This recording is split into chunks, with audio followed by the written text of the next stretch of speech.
Hello guys, and welcome back to MS Tech Tutorials, and in today's video I'm going to be showing us how to fix the update not installing properly. Let's get straight into the video. So the first thing that you guys can do is go ahead and make your way over to the settings.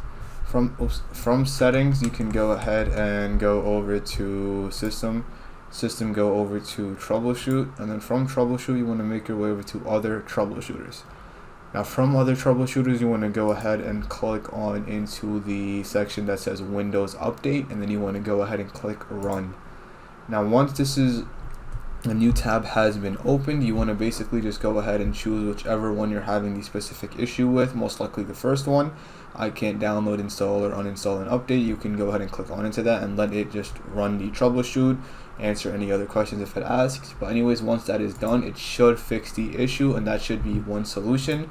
Another solution is by going into the settings again and then just make your way over to Windows Update and make sure you don't have any updates from here. Now you can go ahead and make sure just update if you do have anything available. And the third method you guys can try doing is by simply restarting your PC. Now once you do all of these methods, you guys should be set and you guys are good to go. So that is it for the video. Thank you guys for watching. Make sure to give the video a thumbs up, subscribe to the channel, and have a great day.